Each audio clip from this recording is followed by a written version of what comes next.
to Monday, the 12th day of April 2021. My name is Kwame Owusu, Danso. Thank you for choosing Pan-African Television. This morning, we're going to be touching on a number of issues here. First, an African story. Benin president seeks re-election after violent protests. That's captured by the Daily Graphic newspaper. Also, Ghanaians demand what tax revenues are being used for, says Afro Barometer report, and that was reported by the Herald newspaper. SFG dissents on government over new levies and says 2021 budget is hopeless. And I know who said it was hopeless. The person who said it's hopeless is seated right here. A recent matter in Kaswa, Society Responsible, the informal newspaper. There are two other issues that I would want us to touch on if we have the time. One has got to do with ECG going after debtors beginning today. And also 70% of our roads nationwide are bad due to lack of maintenance culture. And the SAP story says only 4% of road sector investment is used to repair existing roads. Ghana Highways Authority is saying that. Mr. Justice Henekwe Kufu is here. Good morning to you, sir. Our very own Mujibi is here. Good morning, sir. Good morning. And Dr. Mark Kurt Nawani is also here. Good morning to you, sir. Good morning. Let's kickstart the conversation from Benin. President seeks re-election after violent protests. Mr. Henekwe, respectfully, please. Yeah, well, good morning to my co-panelists, to you yourself, Kwame, and to the cherished viewers. Yes, Benin seeks re-election after violent protests. I presume the violent protest is about economic problems. Yes. That is wreaking havoc on the people of Benin. In spite of that, the sitting president believes that he has done well for his country, and so he should be given another mandate. We only hope that they will do the elections in a fair manner, so that the people can actually express in a fair and non-violent manner, their preference for who should be the president. Indeed, there have been too many problems about governance in the sub-region. Not long ago, it was about Niger and the re-election of the president. Then Ghana. Then it was La Côte d'Ivoire. You understand? This region, this sub-region, is becoming a hotbed of political instability. And we have to be careful about it, because we have civil war already in Mali. We have guerrilla activities in Niger.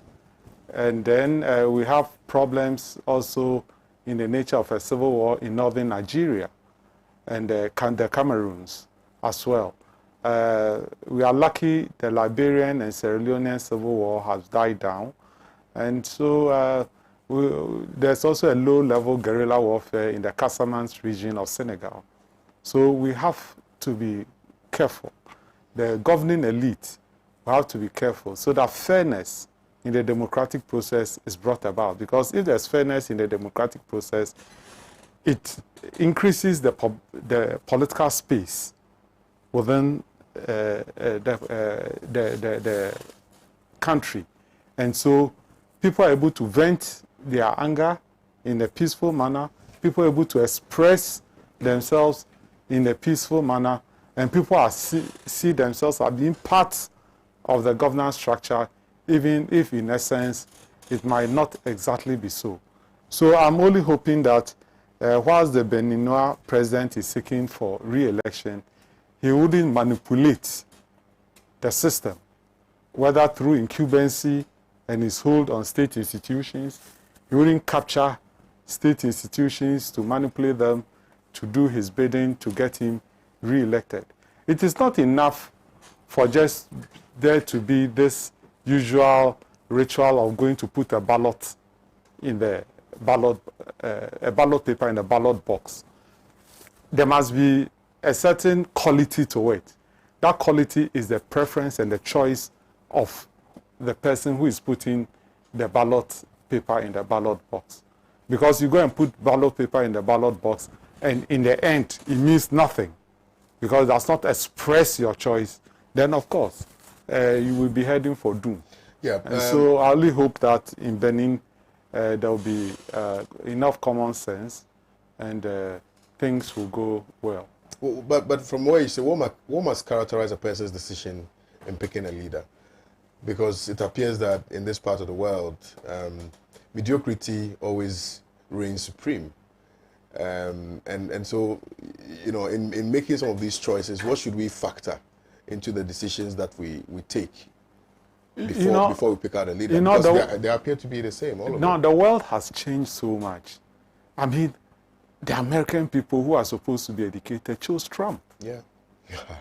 Yes. So it is not only our part of the region. Apart from poverty, there's also the media machine, the propaganda, which can tell us that white is black. And because of the low level of access to information and education, people do believe it. Then people perceive certain interests which might be misplaced as their interest. Let's take the United States of America. The white male is frightened of losing power, right or wrong. I mean, they've been in power since 1789. They did the slave trade, they did Jim Crow, they did lynching, they had preferences under segregation and everything. And so for them, losing the power, seeing a black man come to power, seeing a colored being the vice president and everything, frightens them. And people feed into that frenzy. It's the same in our sub-region, where certain sectarian interests are brought up to the fore and they are used to manipulate people.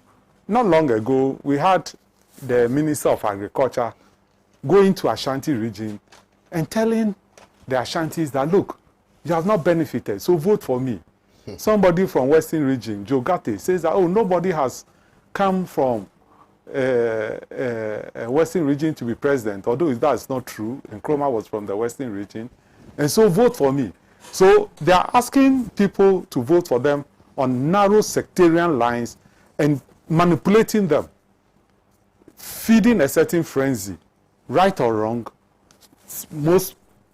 most times chauvinistic and wrong, in order to be able to get them to vote for them. And there are people who believe it. Yeah. People who believe that, oh, look, there's not enough in Ashanti region, or there's not enough in Western region. And so our own should go there. But I doubt whether Eastern region has been the beneficiary of anything extraordinary, despite the fact that we have Nana Addo as president. And I come from Eastern region. I haven't seen any. I also come from Central region. When Professor Mills was there, I didn't see anything extraordinary there. Central region is still the poorest region, or one of the three most poorest regions in our country.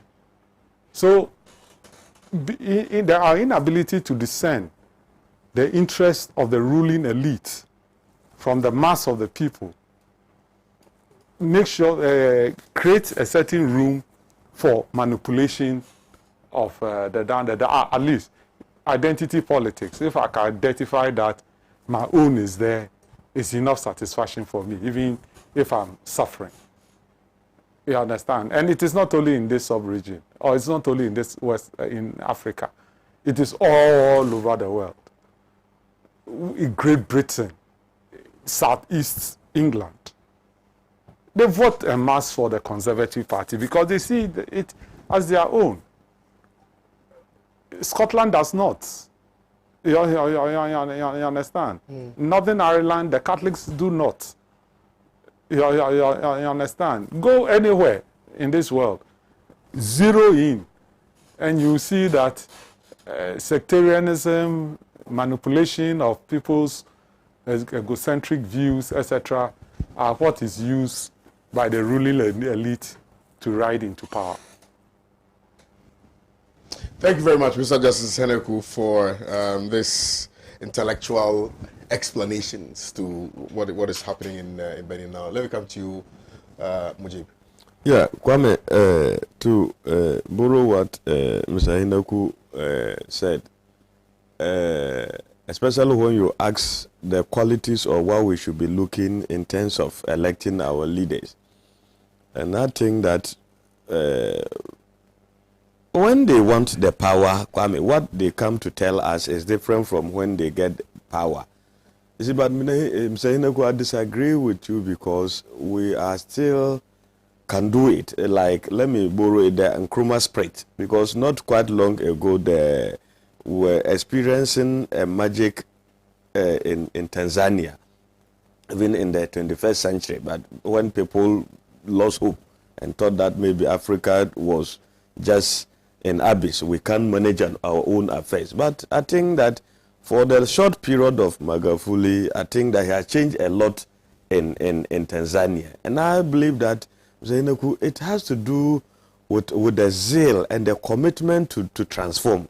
Kwame, I always ask myself, if you are the leader torn between that parochial interest or tribal whatever, as against leaving a good legacy. Sometimes I am not an Nkrumah, but I touch when somebody asks me, where's Kwame Nkrumah's house? And I can't tell where Kwame Nkrumah's house is.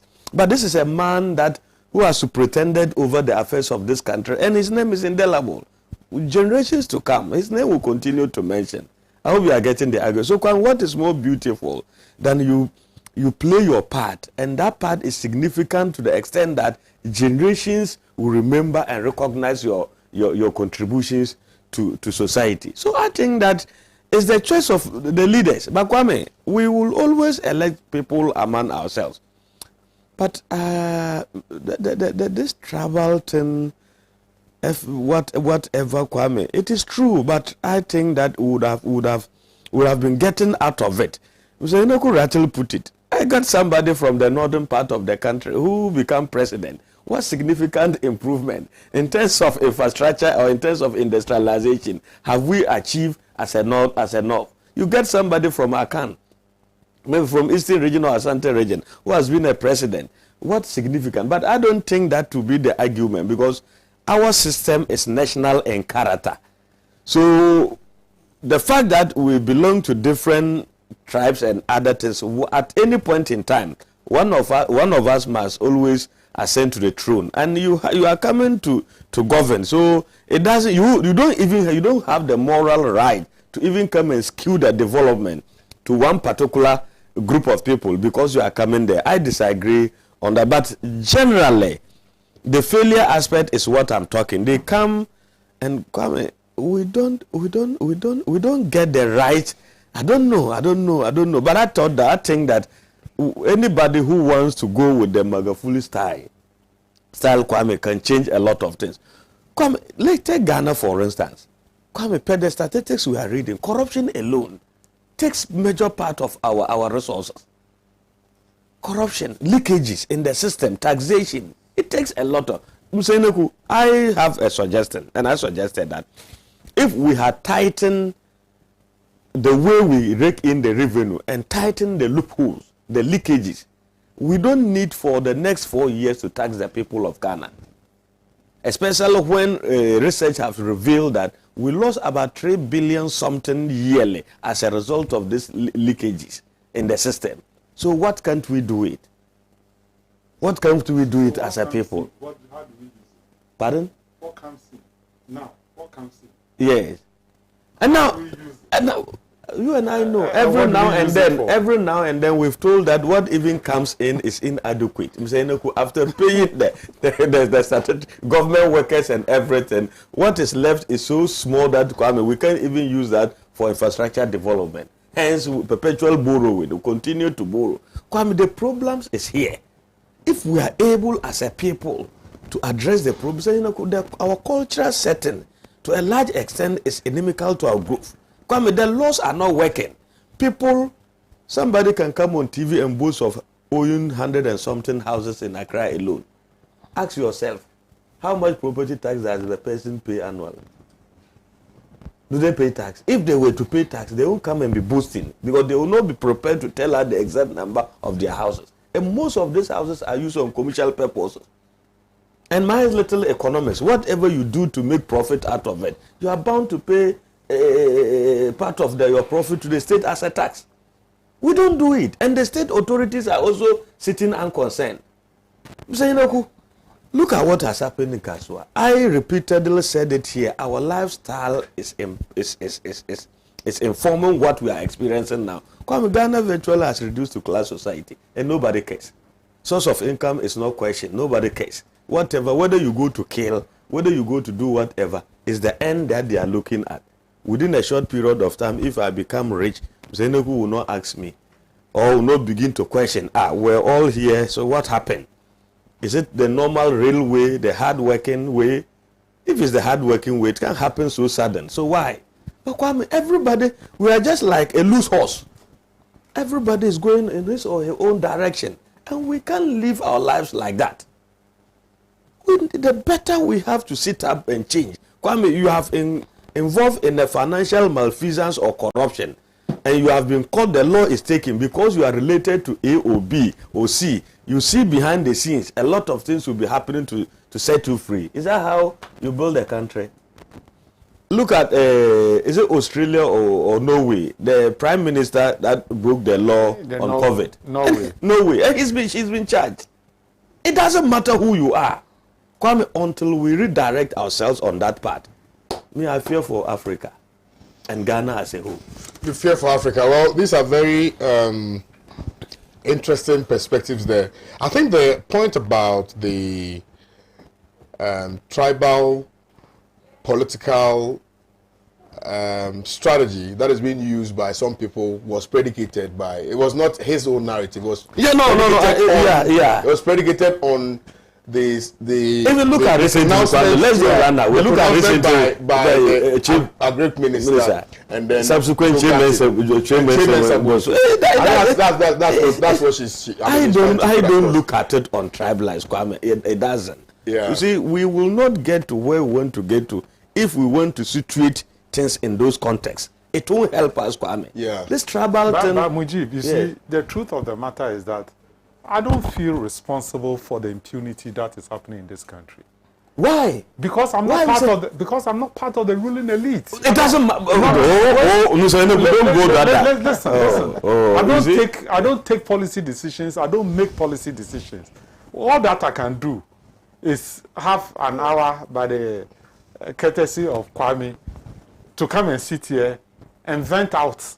Whatever. And beyond that, you can do much, Mr. Inequity. That is also a contribution. Yes. Yeah, it's a contribution. What I'm saying is that I'm not part of the policies making which has contributed to the failure. No, and I'm saying that directly. And I'm saying that a whole lot of the mass of the people, whether in Benin, whether in Ghana here, whether in the United States, are not responsible. We should always be able to target the ruling elite. The ruling elite might not even be the political class. They might be behind. For example, in this country, how can Honorable dare introduce taxes on importation of rice? You can't. He can't do it. They'll shoot him off straight. He will lose the next election. So it means there's an importers cabal whose interest is that certain things which we can otherwise do in this country and save foreign exchange must be imported. How do they finance it? We must go and borrow money for budgetary support for it to come to the Bank of Ghana so that they can use cedis to go and buy the foreign exchange to go and import the things. And who pays for it ultimately? We, the people. Yeah, but I think it's both ways, eh? I'll come back to this conversation, but I think it's both ways. Because we are talking, in one breath, we're talking about the importers cutting him short, right? But if the people also appreciate what he's doing, the people who vote for him will continue to vote for him, irrespective of the kind of machinations that will be engineered by these cabal that you're referring to. So I think it works both ways. And I was actually very happy when Mujib indicated that it's as a result of some cultural deficiencies. Do you get it? So that when somebody commits an offense, because they know Mr. Inequity, they will call Mr. Inequity. Because Mr. Inequity knows the IGP, a phone call is placed to the IGP and the matter is settled. People rape people every day.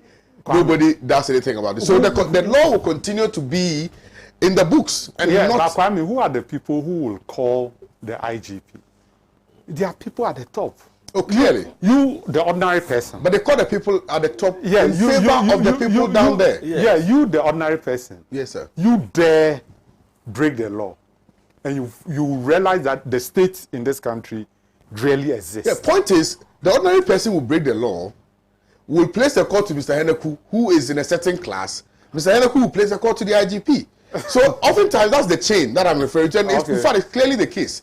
And I've witnessed several times where, in fact, with this SHS placement, there was somewhere. Somebody will call me, Kwame, can you please link me to GES? Or I said, I don't know anybody at GES. So imagine if I knew somebody, and the person knows that I know somebody, and I refuse to help.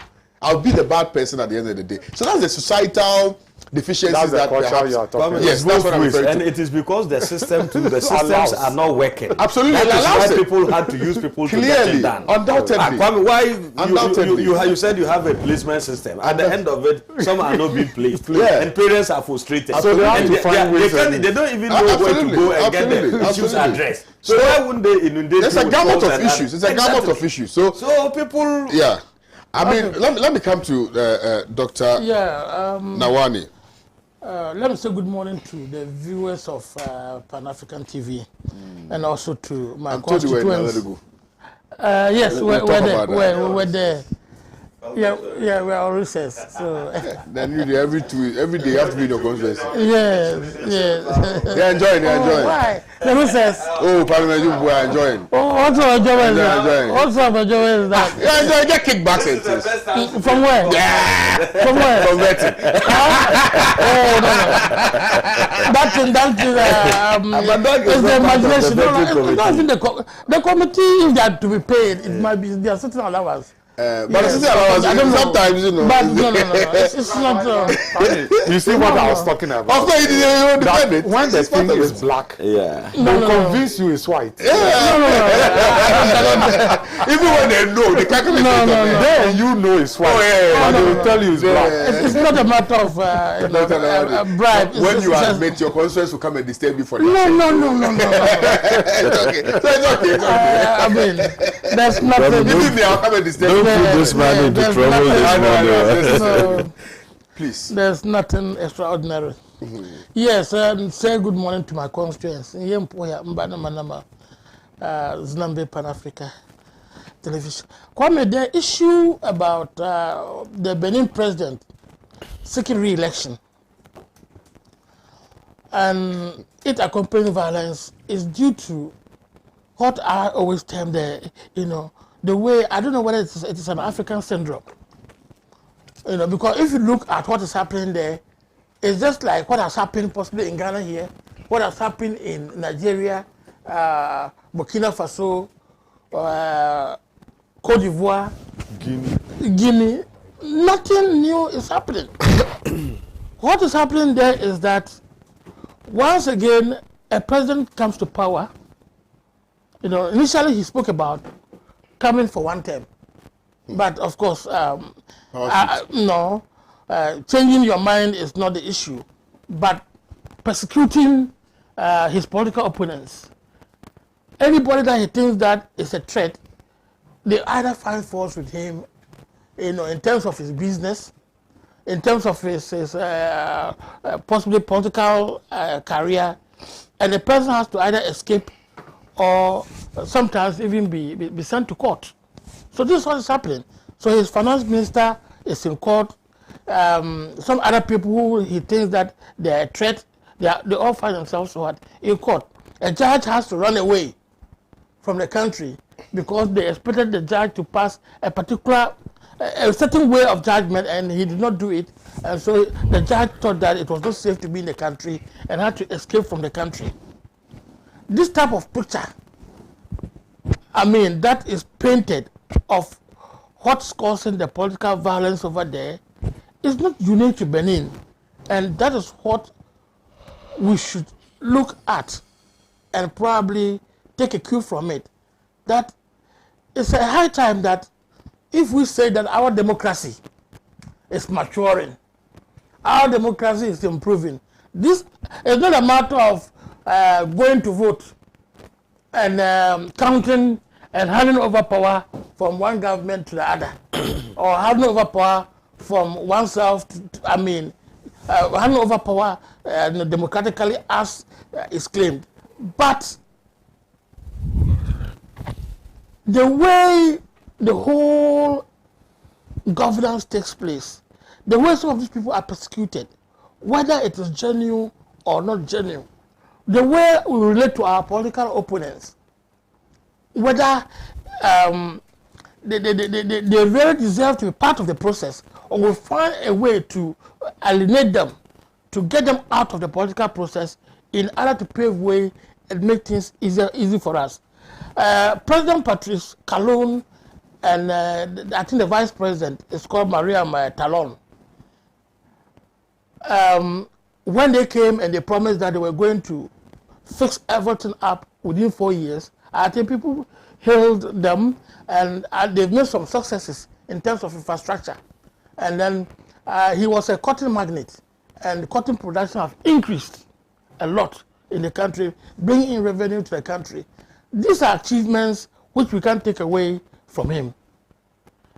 But to try to, use this, achievements to try to sound like your political opponents is what I am against. And it is not unique to Benin. So we should look at the possibility of, discussing some of these things holistically across the African continent, where your political opponent becomes your real enemy. That is the situation that we find ourselves in Africa here. And unless we really overcome these issues, the next stage or the next development is this so-called is it tribal wars or whatever have you, this guerrilla tactics that people, because when you are silent for a long time and you have the capacity and you think that you have the support of the people, the next thing is what? To retreat. And where do you retreat to? Formerly, people would just retreat and run away from the country and go and hide in Europe. But now, some of them are not retreating that way. If you take some of these countries, like it's happening in Burkina Faso or Niger or some of these other countries, or Mali, they don't retreat to anywhere. They sometimes retreat to a border area that they find a little bit safe and start conducting guerrilla war against the country.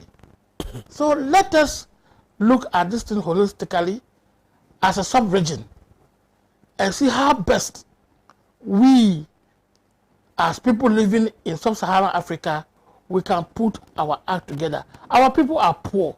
We have a lot of things to fight for. So I don't see why we should waste our time fighting individuals. And sometimes it's quite clear that these individuals we are fighting against, it's just a matter of the next government coming and they will be set free, because the issues as it is simply cannot hold together.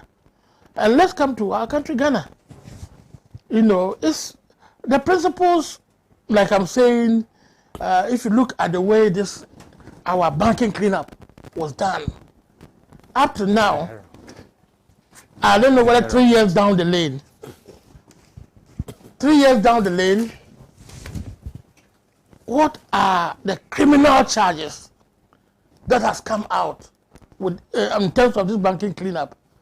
Is it that we're giving it a human face? Fine, assuming that we're giving it a human face, then that human face should have helped us to let some of them survive. But if it was said that they were criminals, as we were made to understand, if not some form of political emanation, but it was criminal as we were made to understand, then by now, with the political class being interested to ensure that people understand that it's not persecution, but it is that some individuals have done something wrong, we should have made progress in terms of the courts to ensure that it comes out that it was not political persecution, but that something really went wrong and that their banks had to be closed down. I'm saying this, Kwame, because at the beginning of the persecution, we were made to understand that they needed about 9 billion Ghana cedis to do a cleanup. But it came into later on the budget, etc., that they spent over 21 billion Ghana cedis to do this cleanup that they are talking about. So is it a situation where thieves break into a bank and they steal some amount of money, and then the bank manager comes to announce that, oh, the amount that they stole is double what the thieves really stole? Because if you say you need 9 billion, and now after a cleanup you go to 21 billion, which is not close to what you claim you used to do the cleanup, then it appears that you are using the cleanup as a cover to siphon more money out of the country. So all this I'm saying is that let us look at some of these issues of persecution. It's not going to help anybody. It's not going to help any country. Let us have our political system clean up in such a way that everybody can participate. After all, in America, they also had their hiccups. But the hiccups is not such that today you can talk that I think that Biden or somebody else wants to persecute Trump. I don't think it's like that. Even though they have made the process run, the Democrats had to, the impeachment process, it was like a persecution. But in the long run, their system had been able to resolve every issue without much cost to probably the nation. So in principle, let us look at these aspects and let us tell our presidents that, look, they should allow everybody to take part. If really there's any criminal issue, the court should let us know. But we are not getting those things. They just send them to court, stop their political career, and that ends it. We don't get that criminal aspect that they did something wrong, coming out completely for us to see. All right. After all, in Ghana here, all these people, the Parkway syndrome, Amotin, Amabing, Mensa Table, and co. What is next? What have you heard again? Nothing, apart from the fact that their political careers have been truncated. Right. That is the summary. Right. Thank you very much, Dr. Nawani. Well, if you just joined us, you're watching the newspaper review segment here on Pan-African Television with me, Kwame Owusu. So let me remind you again that we're streaming live on our Facebook page, which is Pan-African Television. You can also share your thoughts with us here on the show via our WhatsApp and text number, which is on your screens currently. I will try and read as many messages as possible. Also, let me try and do some of the messages on Facebook, and then I'll go for my first break. Juliana Belinda Obri says, good morning to you all. Karma is real and posterity is judging them all. Maria Adams says, good morning to you, Kwame, for the good work you're doing for Mother Ghana. For once, I do agree with Mujib. For once. Yeah. Yaga Yeoman says, Mujib, why do we have a government or leadership? Please tell this to the decision makers. And Dela Abdallah says, good morning to you, namesake. All the institutions in Ghana are not working for the people. It serves only the elite, political connected government officials, their friends, and their families. These are some of the messages that have come in. Let me go for this quick commercial break. On my return, we will touch on the other issues here on the show. Stay with us. Don't move a muscle.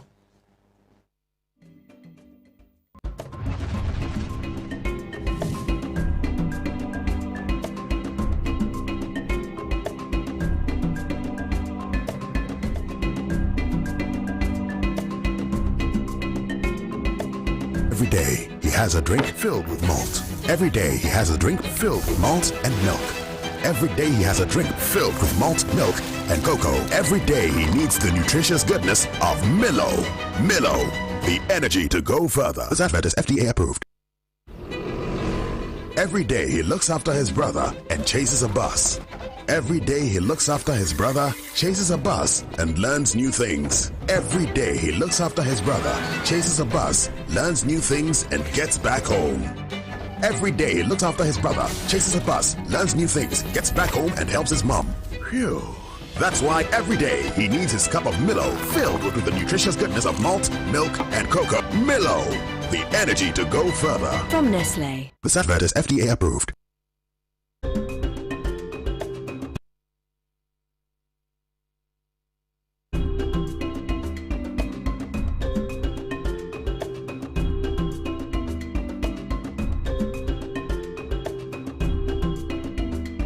Welcome back from that quick commercial. But Dr. Dawani, we're back on air. Thank you very much. Dr. Dawani clearly is very passionate about the nation this morning. Also, all the other panelists. Yeah, we're still having a debate as to whether or not when we get one good leader, everything will change. But I disagree, because I think that the people must play a critical role in that process. If the people are not susceptible to that change that they are looking for, nothing will happen. In my humble opinion, you can have a great leader. You can have a great leader. Why? We all know the truth. Muhammad was a great leader. Undoubtedly. Yes, but the people pushed him out because the people wanted something exactly. So you cannot talk about leadership. No. We didn't, because we all know the truth. So Muhammad wasn't a good leader. He was a good leader. So what happened? Yes, but we all know the truth. We all know the truth. Don't you know? Don't you know that this building doesn't cost $10 million? I don't understand. This building, yes, will not cost us, let's say, $10 million. Yes. If you are supposed to get your piece of land and build. Don't you know? No, clearly. We all know. But doctor. And why is it that? Did you think? No, but what is doctor saying? No. What I'm saying is that yeah. No, the cost of everything is so inflated. Yes. That in this country. Now. The contracts. Now. Everything. Now. Now. I don't want to. No. I don't want him to turn it into a political argument. No, you are a member of parliament. So whatever you are telling us, we should take it seriously. Exactly. So we also have to ask you questions. We have to ask you questions to ascertain the veracity of I don't get the exactly. I don't know why doctor is I don't get the import of what you're saying. No, what doctor is saying. The cost of contracts. Doctor is saying is that very expensive. Leadership. It's cost. Is the critical mass. But we all agree. We all agree. We need a leader. I believe that it goes beyond leadership. Yeah. You can have a great leader. To drag us along. We have had great leaders, but corruption has still been down there. Not to the great leader. Of course, the great leader's ability to stamp his feet. I'm not talking of only one. But let's take Kwame Nkrumah. It must start. Kwame Nkrumah seized houses from his ministers. He put some of his ministers through court and were jailed. They were jailed. Yes. The minister for agriculture from Uti region now, F.A. Asari, he was taken to court. He was jailed. Jabba, a stalwart of the CPP, was jailed. Nano Kuchera Bekwin was jailed. Producers' houses were seized. In Accra here, the army commander's house now used to be for Krobedusei. Ayekumi's houses were seized. In spite of that, there was still some low-level corruption. So I believe that it is not the leader is important, but it is the people who expose all of these and their ideas. Yeah. At a certain time, we were saying that Kwame Nkrumah was training young pioneers to spy on their fathers. Didn't the father of that person who was murdered go and inform? Yeah. Who says that if your father is committing a crime, you should keep quiet? Yeah. Because your loyalty is to the society. It's to the state, actually. It's the nation. You know, and the society is the most important thing. And I have this example that Kambali likes so much. You have an army, right, of a flock of sheep being led by a lion. You have an army of lions being led by a sheep. Once the lion is defeated, what happens to the flock? But once, if the leader is a sheep and the sheep is even killed, you have an army of lions who are willing to defend and attack. Is that not so? Yeah. So it's not just so. It's not so much about. It's not so much about the leader. Kwame, I agree. Kwame, I agree perfectly what you are saying. That is where I've been telling you that we are so glued myopically into our political lines. We the youth now, to the extent that even as for the young people, when we see things wrong, we talk about them. Things wrong, but we are all of us are complicit. It is not only the young. All of us are complicit. It is because we don't see ourselves as Ghanaians. All of us are complicit. And unless we are able to act and know that this is the only country we have, to hell with my party. Oh yes. Because I'm insisting on the right thing. The reason is that, Kwame, today, if government is able to construct a dual carriage road from Accra to northern part of the country, who doesn't benefit? When you are party A or party B, you benefit. Yeah. But if the road is left in its current state now, and lives are being perished, we are all at risk. That is the point, and that is always my point. I don't give a damn. Those who can't take the plane are going to perish. How many? How many can afford the That's exactly what I'm plane saying. from here to Tamale? I How many? Yes. brilliantly agree with you, which is why I want us to touch on these matters, and I'm sure they're going to find expression in the next topic. Ghanaians are demanding what tax revenues are being used for, and I think that it's important that we find a way of importing these assumptions into this particular topic in order to inform ourselves and inform our viewers. I personally am disappointed in the younger generation now. All of us, I am part of it. No, we are not. We are not angry enough. We are not angry to demand proper accountability from Ghana. You come sometimes, you talk, people call and say, why you are not? I say, to hell, what kind of life is that? Yeah. Must everything be read on party lines? Yes. So that's what happens to the state? No, so you are more. You see, so now What happened to Ghana? Mujibe, I'm staying with you. Being MPP or being NDC is more Ghanaian than being a Ghanaian. I mean, I think that's what it is. Hence our predicament. Absolutely. We see the parties more Yet we better cry. than our other countries. Yes, we cry. And I'm still staying with you. So Ghanaians are demanding what tax revenues are being used for. And I've had the occasion to question taxes on social media everywhere. Yeah. Particularly even the tolls that we collect, right? Because our rules are Kwame, I think they are justified but I think that and they demand explanation. At least the authorities that has to come out and explain to the people of Ghana why there's the need for upward adjustment of certain taxes in this country, especially with the reading of the budget in 2021. Kwame, we all know basic economics. Government who aspire to be leaders, eventually when they become leaders, doesn't have to use their own money. They don't even have it. What they need to do on behalf of the state, they can enter into contract on multinationals and rake in revenue locally. That is by way of taxation to build and develop the country. But Kwame, if people begin paying taxes and they don't see, or to some extent they don't feel that what they have been given may possibly commensurate with the level of the tax that they have been paying, I think that they are asking questions, they are right, and they need to be explained to. And I don't see why they shouldn't. But Kwame, people expect to have good rules, especially when they are driving from their workplace to their house. People want to have good rules when they are leaving the capital where they are working to their village.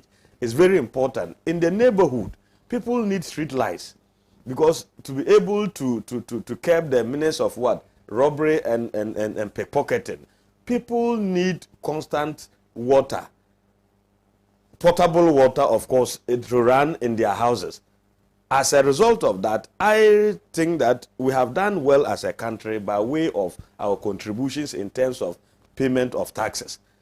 The fewer that are paying into the bracket, they are doing well. But I want to still accuse the state of not being able to widen the tax net. That is why in my earlier submission, I did mention of people who own houses, highfalutin properties across Accra, which state is not doing much to make sure the owners of these properties are paid revenue through the local government into the central system, so that we can have enough revenue to develop this country. But those fewer that are paying, they are the people that are asking questions, and we need to answer. Kwame, I have looked at that critical, and we have been paying more taxes in the area of petroleum and energy. Charlie, than we anywhere need else. to. Kwame, and then easy. Okoto petrol crowd 200 Ghana, Kwame, and 204 days crampo. Hey, Sam, what you say? So, but we need to explain, and there may be genuine reasons why a state or government has to approach this way. So until they explain to the understanding of the ordinary people, maybe these are some of the issues we'll be experiencing. So I think that it's an opportunity for the Ghana Revenue Authority, the Ministry of Finance, and those that powers be, get an opportunity to organize a forum, even if it's at the marketplaces and offices, and for to explain why we need to pay certain taxes, especially in where we are now. Because Kwame is a genuine call, and I am for it. And I think that government will do that, so that to make sure we are not shortchanging anybody, or we are not interested in taking anybody's money and run away. But the exigencies of the time could call for an increase or otherwise of it. Because when things were better at a point, I remember certain things were reduced in this country, especially electricity and water. And nobody asked government to come and explain why they have done. But you see the hypocrisy of all of us. But today there has been increases. Mr. Nawani go and call for government. Government to come and explain. That's what they reduced it. That's all. No, it when we came in 2016. When MPP won in 20, this morning we are not doing partisan politics. This morning, nobody mentioned this MPP. Mr. Nawani, don't go there. If you go there, you are diluting the discussion this morning. Last year, let's just limit Dr. Wadi, would you mind that? You are done. Okay, so please. So you are starting. Yeah, go ahead. Thank you. Last year, my study was there because of elections. That's why we had all these reductions, freebies, we call it. And not because of the fact that... the 2021 was as a result of COVID. It's because of COVID. If we are talking of COVID, COVID is getting worse in 2021. So we need more freebies. We need more freebies. That's what from the medical... The vaccine is now here. We need more freebies. But not an increment. More people are dying. I mean, you might not know, but more people are dying from COVID. Now it's under control. It's under control. It's under control. Why are the numbers? Because we are comparing ourselves. Why are the numbers? He's a medical doctor. I've not. But what are the numbers? What are the numbers? I've not checked for some few days. How can you just? But I'm saying that people are more dying. people are dying. People die not even on COVID. Today, as we are sitting here, people are dying on other diseases. Let him submit. So now he's running away from them to active cases. No problem. Let him submit. Let him submit. The situation is worse than. Dr. Nawani, submit. I'll find out after. Let him submit. Let him submit. It's true. Yeah, I mean, tax revenue, as a matter of fact, is very important for any nation because that is the way that, it's just like our own traditional system of a tour, where every family, sometimes they used to even come to your house and count the number of adult people in your family, and they'll give the whole household something to pay. So it is nothing new in our system. And the story is saying that an Afrobarometer was carried out and people are ready to pay tax. Well, the government should be interested to know this type of thing.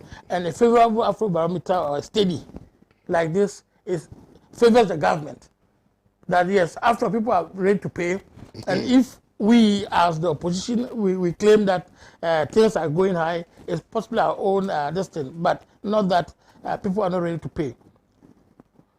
That is, I believe to some extent it is true. Ghanaians generally are ready to pay tax if and only if they can see what or the benefits that they get from it. But unfortunately, we have a history. The history of Kwame, which opposed very good tax that today practically the government is enjoying from VAT. This was how VAT was introduced, with somebody probably even die in the course of the demonstration. So this is the history that we have, and it appears that people always think that yes, we are against taxation, but that might not be true. I believe that Ghanaians, if only we could get evidence that the tax that we pay is, if we could get some correlation, some feeling that yes, we paid the tax to repair this road last week, and this week the road is repaired. I believe a lot of people will have come to even contribute more to pay tax and ensure that we get enough tax. But of course, not currently, because currently, honestly speaking, the tax revenue does not get to anywhere near infrastructure development. For any infrastructure development in Ghana now, let me tell you, we borrow. And that's what the records tell us, that we borrow to this thing. And that they claim that the government itself sometimes shoots itself on the foot by saying that they will move from what? A taxation to production. And we don't see anything like production taking place. So if you are moving from taxation to production, then what you are saying is that in the course of time, there should be what? Reduction in taxes as against what? Production. But that is not what is happening. Rather, in the course of time, we are seeing what? More taxes here and there. The so-called nuisance taxes that they claim the NDC introduced, they've introduced taxes that are, I don't know how to describe them, but practically a COVID tax that doesn't, if you look at the arguments for its introduction, it doesn't make sense, because when we had COVID at the beginning, we're relieved of certain activities or certain duties, and it's getting worse. How do you ask us to pay more?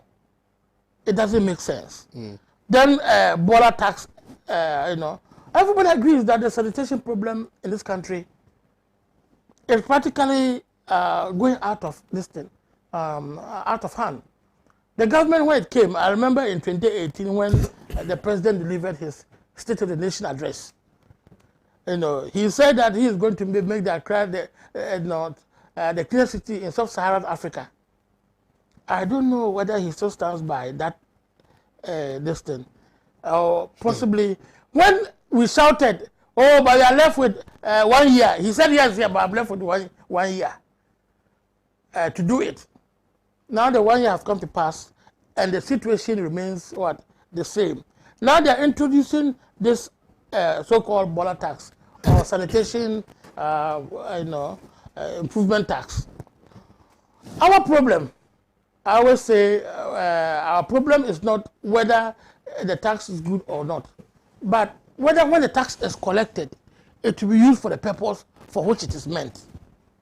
If we could have a situation, where we are very sure that this tax which has been collected, let's say within 1 year, Accra is able to change. This is what I'm talking about. We are collecting sanitation tax that is supposed to be used to clean Accra and other cities. Assuming that even Accra is able to change because we've collected this tax, then we'll all be happy to pay more of it because we've seen some change. But this money that we are paying will find itself into a consolidated fund, will find itself spent without any accountability. Because the tax being collected, I'm telling you that will not express in the budget of that sector. And if let us wait in a year's time, let us demand the activities that was carried out with this tax. They will bring a whole list. Then you just turn your back and look at your neighborhood. Then you see that the filth, the rubbers, the plastic waste, they will all still be there. In Accra alone, we produce about 3 tons of plastic waste. What are we doing about it? We are not thinking beyond the idea of just collecting them. It has been proven that these plastic waste, you can use them to make pavement blocks. And they are stronger than using cement and even quarry dust. What is happening? Why are we not doing anything? What is our plastic waste policy, even as we speak? We don't have one. It is at cabinet since 2018 or something like that it was sent over there. You ask any question, and they'll tell you that it is still at cabinet. People are influencing the policy coming out for us to look at, because immediately the policy comes out, the next aspect will be the laws. We have to look at the laws. But people are influencing it. Those importers of plastic waste into this country. I'm calling them plastic waste because whether they are plastic products or not, they turn up to eventually be what? Waste. So we're importing plastic waste into the country, and we are not ready to let the plastic policy that is at cabinet level for the past 2 or 3 years not coming out. So the tax situation is such that this country, as we speak now, all our tax revenue probably cannot even, in the long run, pay compensation. and we sometimes borrow for a purpose, must apply it to pay compensation, in order to pay salaries, etc. Indeed, the government of Ghana is broke, and we celebrate borrowing. We celebrate borrowing. This is not the first time I'm saying this. There was a time that you could see the finance minister and his entourage eating kenke, etc., because they launched an Eurobond that was successful. We celebrate borrowing. How can we celebrate borrowing as a country? You go and borrow, and that is you celebrate, which tells us that we are not serious as a nation. Because our bonds are launched with a very high interest, and that's why people are buying. In this COVID era, even the treasury bills of Europe, most of these European countries, some of them are 1%, 2%, 4%, or 3% in the US. We are borrowing at rates around 6 to 8%. 6 to 8%. And so a lot of people are bringing in their money to come and invest in the bonds that have been launched by the country. And we are happy. And we know we are going to pay. And so we in the long run, the tax money, people don't see us doing anything with it. It's simply not enough for them to see. Okay. And so if we want to really let people pay tax, then we should be ready as a nation to invest. To put laws that say that this amount of our tax money should be used for this purpose. Whether we will pay salaries, whether we will use it for goods and services, whether we will use it for anything, a certain percentage of our tax money, if we are able to get a certain end amount of tax money, that percentage should be used for infrastructure for the next possibly 20 years. Say that it becomes like escrow or fenced for development. Currently, we don't have that. We don't have that. So the government takes tax and consumes it. Takes tax and consumes it. Borrow to add and consumes it. This is, this current government especially is that of a government that is just consuming. Thank you very much, Dr. Nawani. Mr. Adeku, please. Yeah, but Doc, interesting enough in your conclusion, yes, you were talking about probably making a law to put part of our tax earnings. Exactly. I was thinking that. And you're a lawmaker. Yeah. But the truth of the matter is that current laws, Yes. financial laws, which limits the deficit, Yes. which Parliament passed. Yes. Now Parliament has agreed to turn it so that we can get a higher deficit. So We have not agreed to I'm turn coming. it. So it is not enough to just make laws. I think one of the biggest. We make the law. Yeah, the I law think is not helping us. We can as well change. I think one of the biggest. He's talking of We the are capping breaking or the what? laws. We are breaking the laws. Not the with capping. impunity. Let him. I think we should allow him. Management Act. We should We are allow. breaking the laws with I think we should allow him advance his argument. Gentlemen, you have to spend up to some level. Beyond 5%. Beyond the threshold, 5. Yeah. So yeah. And now it has been changed. It hasn't been changed. No. What I'm saying It's is in a that pro- even we if are it now doesn't change, there's a spending more process than of- that. yeah. They are spending more than that. And let me just In say breach of that, hold on, in breach of hold on. that. First, But Kwame, you can go The back to tax- Parliament. You know what's The law gonna is this, happen? that he can go back to Parliament. Agreed. No. And Let Mr. Adeku advance his argument. And what I'm saying is that But he's a member of Parliament. is the lack of I enforcement cannot do anything. of the rules. I can contribute. Is the He can lack come back to Parliament. is the lack let is me- the lack of enforcement of the rules and regulations which we set for ourselves to govern ourselves. When we don't respect it, Exactly. I then agree. of course we enter into this conundrum. I agree. Again, you talked about VAT. Sarcastically, I'll ask, since 1995 or 1996, what has VAT done for the development of this country? Hold on, absolutely nothing. It has simply gone into the consolidated fund and it has been misapplied. It has been used for frivolous expenditure which has not gone into infrastructure. Like you said, all infrastructure that we have had from 1995, whether it's Abuaze, whether it is the airport, whether it's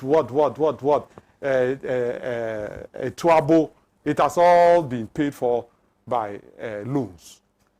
You said it in terms of and I agree with you here. A lot of years, a lot of So then the question we ask is that taxation, which is to raise revenue, and taxation is also to be used as punitive. Yeah. So, for example, the Bola tax, is it to punish us not to make Bola? No. Have we created another avenue to use the Bola, like you said, plastic could be used for cement? Have we created an avenue where refuse in the market, which is mainly organic, I mean food residue, etc., can be turned into animal feed for animals?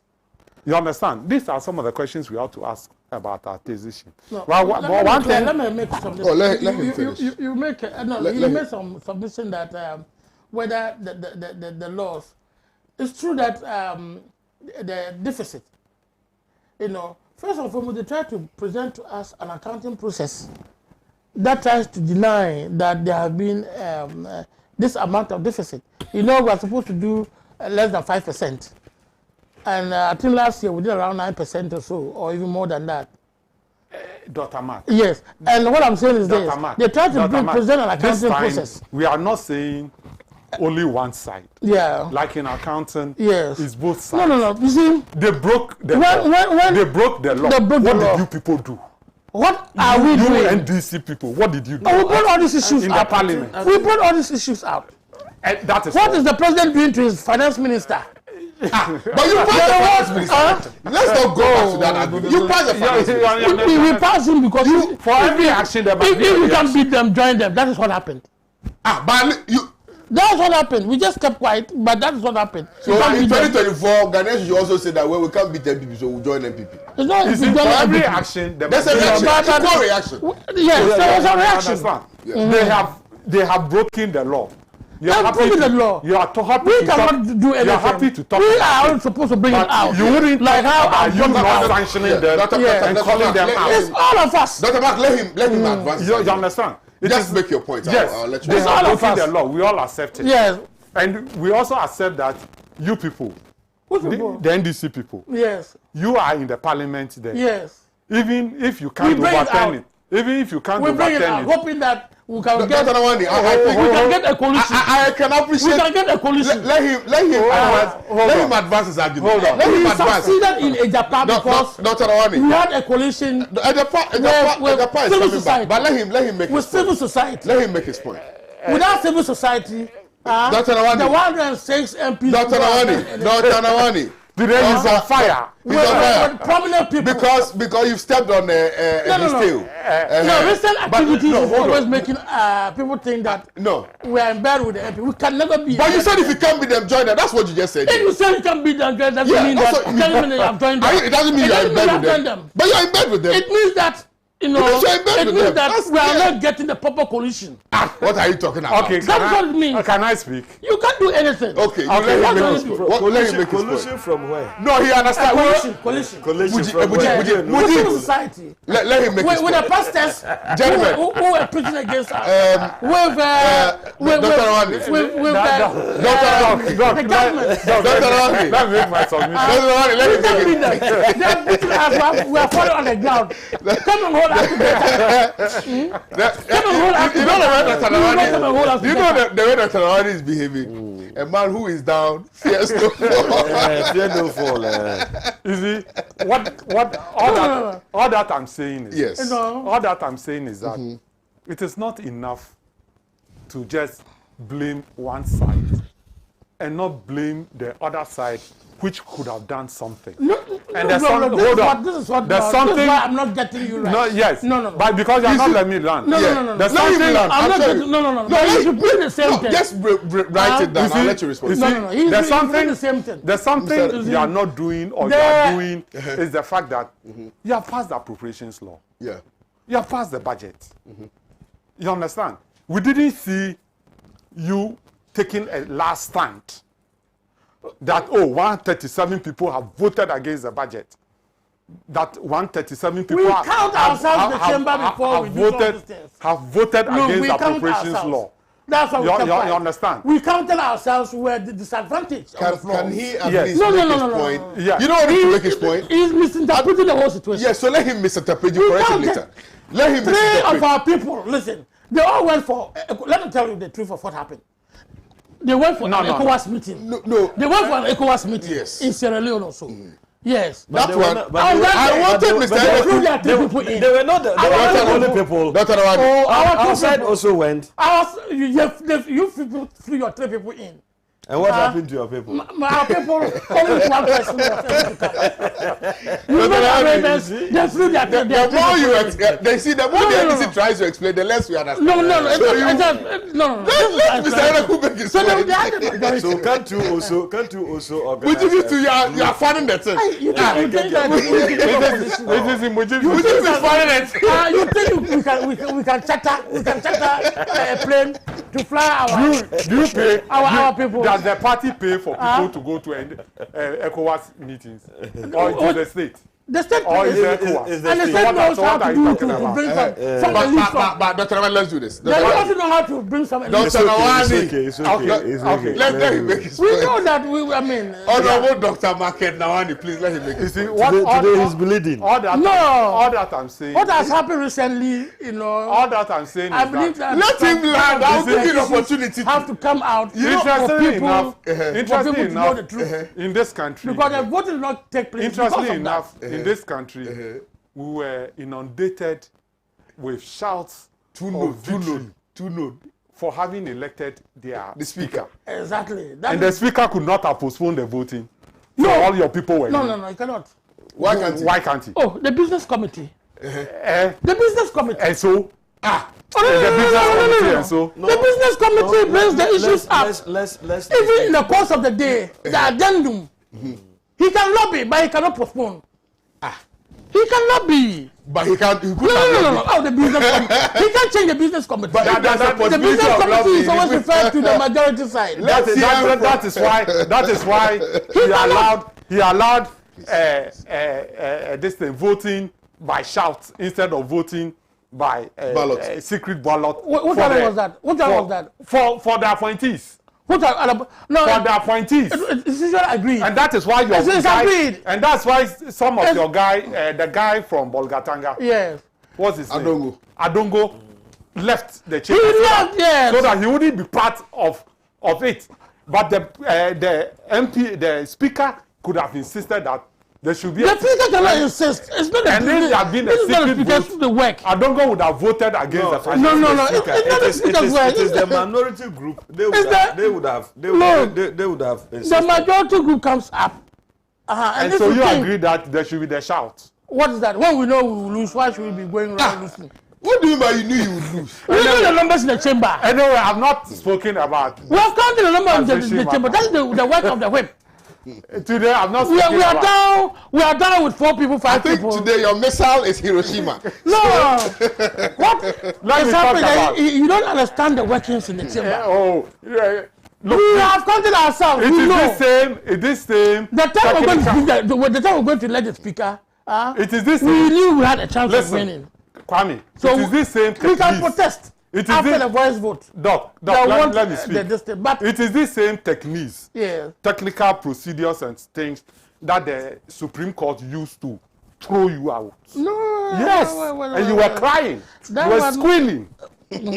But you think that Parliament could use that in order not to defend the people of this country from What high taxation? Which In any way, parliament let is me that? talk about We're against the taxation. taxation. We One will talk other about thing it. that I would like One to of our say. good leaders, One other thing too I like to say Christian is Forson that spoke about it. one other thing too I like to talk about is the fact that Let him make his point. I'm surprised that the Afrobarometer people are saying that people love or people want to be taxed. Which people did they talk to? You understand? Yes, we all must pay taxes, but there should be fairness in the administration of the tax laws. There are certain people who don't pay tax in this country. And ask me who? The multinationals. They have tax holidays. And Dr. Makwani and his people will vote $200 million tax holiday for Ashanti Gold and Newmont. They will pass people to have tax exemption so that they wouldn't pay taxes. Meanwhile, you want the ordinary people to be paying increased taxes, a whole myriad of taxes. We have been giving VAT tax. We are paying an increase of 1%. This morning, we woke up to hear that there's been 18 pesos tax on LPG. How do you coordinate that tax with the policy that we want to decrease the use of fuel wood in our domestic cooking and things? And do you understand that with the increase in LPG, Chobas, which is patronized by poor people, they are going to increase the food. Yeah. Kenke, which is patronized by poor people, Yeah. they are going to increase or either decrease the ball of Kenke or increase the prices. You understand? Put it at the doorsteps of this government. It's not saying Dr. Nawani. Let him No, he called my name. No, he didn't mention your name. No, he called it. He didn't mention your name. It was a rhetorical suggestion. Because John Mahama's people, let him- we supplied free silliness. Wanting people to test and see. Let me go back. Yes. Let me go back a bit in history. Yes. A very long. So just put it at the doorsteps of the MPP. The power to levy taxes. The power to levy taxes was a tussle between the Parliament of England and the King of England. It led to a civil war, and the King of England, Charles I, they cut off his head. And that is why approval of taxes, taxation, levying money from people, became the preserve of Parliament. Is it the Battle of Hastings, I think? No, the Battle of Hastings is 1066. That is people coming from France to take over England. This one, it was 1600, etc. Charles I, his head was cut off. And Parliament, Cromwell, came to power because Parliament took the power that they are the only body, because they are representative of the people, who can levy taxes. And so in Ghana, it's our Parliament alone who can approve of tax increases or tax decreases. And that's why I've given you an example, that the tax exemptions, the tax holidays of those big, huge companies which rake in a lot of money, they don't pay as much taxes as they are supposed to pay. Who are the people who are being burdened with taxes? It's the poor people. And the truth of the matter is that we have a dual economy in this country. We have the formal economy and we have the informal economy. Mujib talked about widening the tax net. If you have not, you can't cover, you don't know who the people in the informal economy are, because they are not captured through registration or, business registration, etc., etc. How do you tax them? So the burden or the incidence of taxes in this country increasingly is on the formal economy. Those whose incomes are known and they have to pay increased income tax. Those whose business are known and have to pay business taxes and corporate taxes and all those kind of things. So this lopsided nature of the taxation system is not helping us. We were very happy when Dr. Bawumia told us that they were going to move from taxation to production. Indeed, he shouldn't have even said that, because increased production would bring about a widening of the tax nets. Because more people will be roped into production, they'll be known, and they'll pay taxes as appropriate. You understand? So if we invest in production, the more we invest in production, the more even we invest in construction. The masons and all those people, the contractor has to pay taxes for them. Of course. You understand? That is formalizing the economy. We are not doing that. All that we are doing is that small segment of the population who are paying taxes. Now, this Bola tax, who are they going to collect it from? They are going to collect it from the middle class. those who have the bola beans and they put the bola in and the vehicle comes for them. The mass of the people who make bola in the market and all those things, it's only the market women who might be asked to pay. Those who make the bola, the customers and all those things, they don't pay any bola tax. So in any tax administration, you should be able to see the spread and how you can administer it effectively and efficiently to rope in as many people as possible. Are we capable or able to do it? No, we are not. So the whole thing is in shambles, and it is not in coordination with policy, like I've illustrated. That the bola could be used for a lot of productive things. Dr. Mark said it.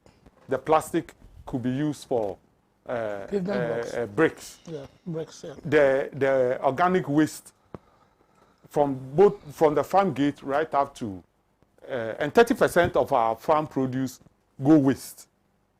True. Right up to the market can be turned into animal feed. That is production. So where are we getting it right in saying it? What we are not getting right is that the managers of our economy are afraid to be creative, are afraid to think outside the box. You understand? Are afraid to be daring, to explore new ideas.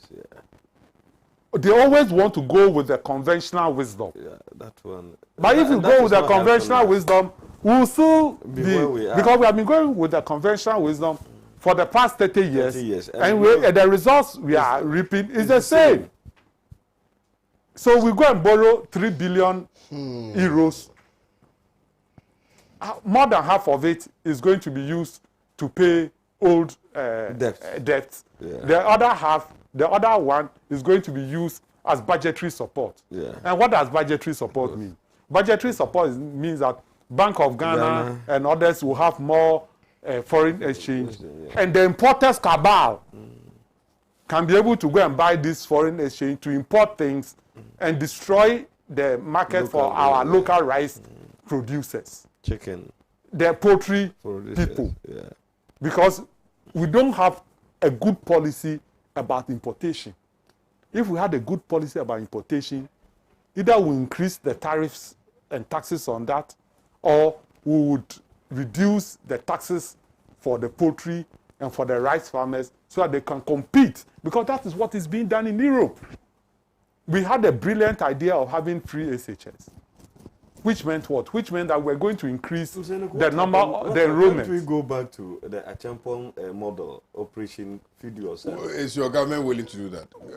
Yeah, you see, you can, when you go into Operation Feed Yourself, you still must link it with certain policies. Model, because, for example, you go to Operation Feed Yourself, they produce a lot of rice in the north. Yeah. They produce a lot of cotton. So what next? But still the tariffs are high. The taxes on importation of cotton and rice is low. They will compete from you, they will compete you from outside. So that coordination must be there. You understand? We should think Ghana first, Ghanaian goods first, Ghanaian business first. Everything Ghanaian first, the Trump model. Not foreigners, so not the Trump. And a critical point is that we ourselves have to change our attitude. It is true that we will change our attitude. Exactly, Mr. We must be ready to the Ghana produce. Why are you people? But let me explain. Mafia, Mr. No, we're not mafia. Kwame, you and I agree to eat the local produce. Yeah, if the local produce rice is around, is what is on the market. Do you have an option? Yes. You see, yes, of course. If it's on the market alongside the imported one, and you go for the imported one, I go for the imported one. But if you go for the imported, if you go for the imported one, and we rather put the incidence of tax on the imported one and make it more expensive. That is where the cabal now comes in. No, because those who export the rice, they have made sure that their tax policies and their subsidy of the farm. Whether it's in America, they subsidize farmers. Yes, at the Thailand. You understand? Vietnam and everything. India. So they'll subsidize it and make it cheaper than yours. You understand? So they'll come in here and I'll compete you. And that's what I was even talking of the SHS. We know there's going to be, the enrollment is going to go high. They will need more exercise books. We have Ghana Publishing sitting down. Corporation, yeah. Moribund. Company. Why do we import exercise books from Malaysia, for God's sake? We have printers in this country. Somebody want to award the contract and So these are the problems. But that person can't he still I want to go Ghanaian and get the book with you. And buy Anyway, Ghanaian but why are you saying that the budget is hopeless? I mean, just on you, that one day you, because there are other issues that I want Dr. Nwani and you see, in the first place, the budget is not tied to a development plan. Budgets must be tied to at least a medium-term development plan. It shouldn't be only short-term. In 1 year, plenty of the things you say you are doing or you are going to do or you are going to affect policy, you can't do it. It should be at least 3-4 years. And that is the, it will be coterminous with the political term. You understand? That is one. Number two, it is not coordinated with other policies. We say we are going to do Bola tax. Is that all? Or is it connected with a certain policy on sanitation? We say we are going to do COVID tax. Would that 1% COVID tax be used to invest in the production of hospital beds, to help the research guy at Tech who was doing the thing for breathing, doc? ventilators. Ventilators. Is it going to go to Mampong Herbal Research Institute and Noguchi for them to also look for a vaccine?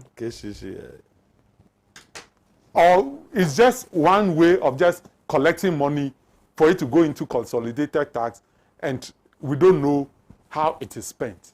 So all these taxes that we are taxing, apart from the financial tax, the fund levy, which is specific to the fact that it's going to be used to pay off the cost of the financial cleanup or whatever it is.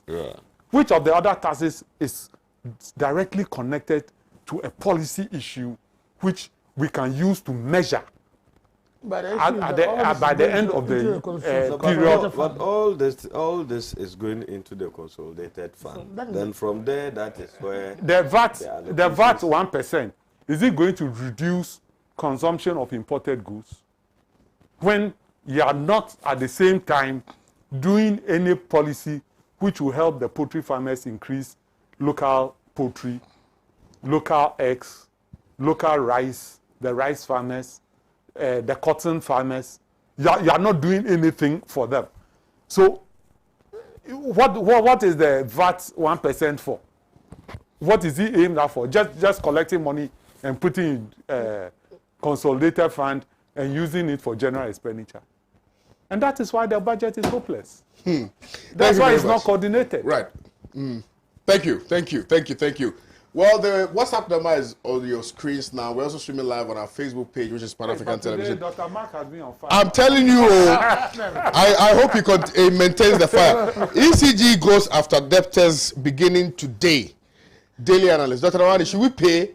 In fact, I have an issue also with that because the biggest debtor is the government of Ghana. Exactly. And they are not going after the government of Ghana. They are going for the Makola woman. They are going for Kwame Owusu. and are we even benefiting from their services to start with? And with a promise of things going to be worse. Well, so why should we pay if we are not getting value for money? You see, these are some of the things sometimes, Mr. Nwani. You see, let's don't be pessimistic and think that Oh no, Napo I'm not being Napo said it. Napo said what? Napo said we should expect the worst. We should expect. So that one there is not. Yes. It's Napo. Up to July or up to July. No. Napo said Napo did They not only give try any to bring out the specific timetable date. now. So It was good code that says But you see, anybody who owes electricity must pay. must pay. Yeah. No, but that is the If fact. you owe anything, Yeah. you must pay. Absolutely. But the truth of the matter is that we voted money for the electricity corporation and imported smart meters. Yeah. So in my house, yesterday, we suddenly discovered that our electricity was making ping. So we had to run to the vendor and go and buy electricity. So why don't we fix this smartphone in all meters everywhere? The prepaid. So that if you don't pay, you don't get don't consume. That's all. I don't know why this has to be problem. Let him make. No, he has started. So I mean, what is the big deal? Whether you're a factory, whether you're a government ministry, whether you're an ordinary person, you should have a prepaid meter. If you don't pay, you don't consume. That's all. If you pay, you consume. Then everybody's problem will be over. It should be the same for water. So that we make sure that the water flows. You get my point? Yeah. But for even government, if government has been smart a long time, and I must be a bit partisan. My party has been advocating for it for a long time. All public buildings in this country should be put on solar. Indeed, I did try to do a project for Adenta Municipal Assembly where I was working, where we wanted the gated communities to all have solar for their buildings. You understand? The ministry, invest and you get a return. Invest and you get a return. All the ministries, the roofs, they can put solar panels on it. They can, and it will reduce government's bill by about $500 million. I agree. And there will be enough electricity then to sell to entrepreneurs and others. All these skyscrapers. Let's be creative. Let's be smart. We are not being smart. Are you in this using solar in country. your house? Yes, I'm using solar in my house. Oh, okay. But I use both solar and the grid. Okay. Yes. Then I have to contact you because I'm interested. But I once went for the estimates and the score. And that is why taxes on solar must be removed. Should come down. Yeah. Because inverters and solar should have been the way to go. Most people would like to use inverters and solar, but it's very expensive. That's why I talk of the coordination. Very expensive. Of policy. This what I talk of coordination of policy. We don't think. That's a problem. You understand? Reduce taxes on the things which will be of benefit to us. So that we can patronize it. At least the middle class will patronize it. That is the problem. Would have saved us a lot. Investment then we would have gotten more electricity can be to supply the industries and things. Can be prohibitive. I agree. Look at this scorching sun. We are just wasting it. And the freebies. Let me make this my last point. The freebies. They should stop that. I thought that the stabilization fund was used to pay for it. And the stabilization fund is our money from oil. And they say we should pay for it again. The money. You will pay. I don't know if you remember. I was even against the freebie for the electricity. Because, but most people are against it too. Because I said that I use air conditioning in my house. Yeah. So it benefited me more than it benefited the poor people. The poor people. But we are all paying. We are all sharing the cost. They won't come and say that you, Mr. Edeku, you had AC, so you pay more. But for the middle class, they are able to pay. But for the ordinary people. That's the problem. Dr. Nawani. Yes. You should have started, but Mr. Edeku started. Because he was on fire. Yeah, he's on fire. We need to cool him down. So we are still on the ECG issue, please.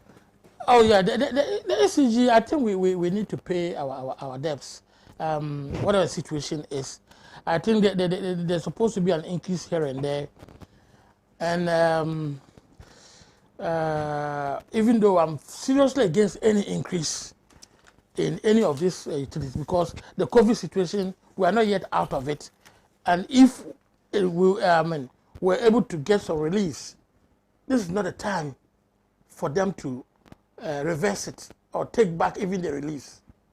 Indeed, it should have been there till the end of this year. Then we observe so that industry can recover. We need industry to recover.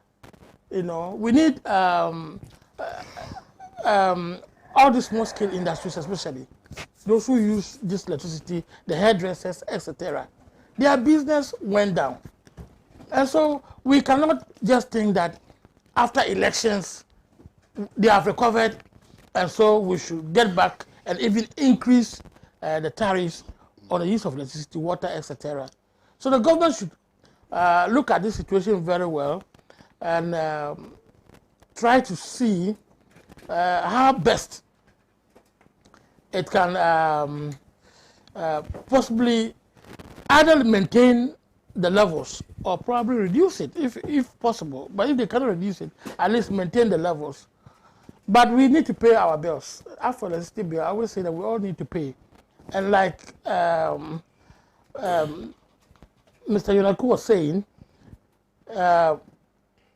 these prepaid meters, it's up to 10 years now since this issue came up. They say, oh, we have gotten a solution to this problem. We're bringing these smart meters. You pay as you consume, or you consume only when you can pay. You pay it, let's say, in advance, and you consume until it finishes. Such that this issue of owing ECG will be a thing of the past. However, I must say that there are a lot of illegal connections in this system. Let me just mention it. You speak to people and they tell you that, oh, I'm able to pay 500 Ghana for the whole year. 500 Ghana, and who comes for the money? They know somebody comes for the money. Yes, but you are assured that for 6 months, you don't see his face again. They are there. They are there, yeah. They are there. If you go to the real thing, no, they don't pay any monthly bill. Some of them, connections, even for commercial purposes, like the stores, etc. I don't want to be calling places because I don't have the proof, but they are there. And it is the work of ECG to go out there and look for this illegal connection. Sometimes the ECG workers themselves are part of it. Exactly. I had a little challenge with my meter. So one guy came there and I told him that we had a challenge. We were trying to buy the prepaid. It was not working. So the guy said, oh, let me take it out. Let me try and connect you to the grid directly. And then we'll take the meter, go fix it, and then we'll come. So then we waited for 1 month. The guy was not coming. I went there myself, went to meet with whoever. They said, oh, we have the old stock is finished. So the new ones are coming. I said, okay. So then I waited for about 4, 5, 6 months. The guy was not coming. Then finally, meanwhile, your house had lights. It was also our hard lights. So I went there, and then I wrote a letter to them, and I told them that if they don't provide the meter for me, I'll take them to court. And then you know what happened? Intermittently, you'll find that they will send somebody to come to your house, and then the person will come and say, "Oh, you are using the meter illegally," and blah blah blah. And I told them that, listen, and intimidate you. Yeah, I made the guy write a note before he left. Finally, in the final analysis, what happened was when they brought the meter. And then I was trying to go and buy a new prepaid. I was owing 6 months. Yeah. So the guy has made me spend. No, so I had to pay before they connected me to the new. What's it called? And that's a very inefficient way. But imagine, but that's how they do it. So they would deliberately come and take your meter out, right? And then they will connect. They will connect you. Yeah. Then they will go behind you and go and call one of their friends to tell you that, oh, this house, go there, you might get something from it. They came down about 4 or 5 times, and I told them that hell with them, I won't deal with them. Yeah. You know, so that's what they do. So the workers are also part of the problem. Because there's inefficient management. Yes, they are part of the problem. I believe the leakages in this hour. Their concentration is on residential. And you know, residential, we don't even consume that much. It's the industries, it's the factories, the companies, and government buildings. They are the ones that consume much electricity. And Kwame, these are the very people who are not paying. You know, they don't normally, if you go to the factories, they don't have the normal meters like we used to. Yeah. I'm told they just have a percentage of what they pay.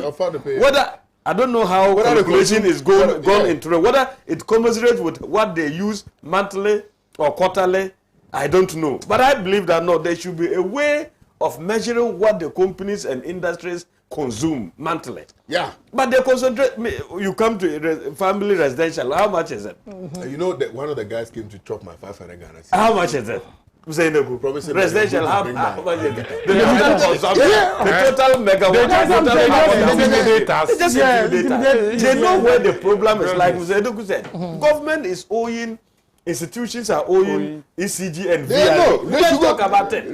That is why they open 20 air conditions and it ties in with the what you said about somebody saying he's got 120 houses. Whether the person pays property taxes or not. Yes. The enforcement by the authorities in collecting even the property tax. I remember in the 90s, I organized some meeting for district chief executives when I was working for KMA. And I had to buttonhole my DC that my house in Ekropong, which is near to the district assembly, were not getting property rates. In fact, I had to chase the district assembly. You have the to district them. assembly. You have to chase them. Go and force to pay. Why? Because I'm too low on radio and television. So I don't want to be caught. No, come and mafia you right now. To go and pay. Meanwhile, you need that money To survive. to be able to develop. Exactly. Sometimes you just simply don't understand. Well, anyway, thank you, Mr. Eneku. Thank you, Dr. Nawani. Thank you, Buchi. It's been an educative morning show today. I'm super excited about it. Thank you all for watching today's edition of Good Morning Africa. I'll see you guys tomorrow. Have a nice day. Bye-bye.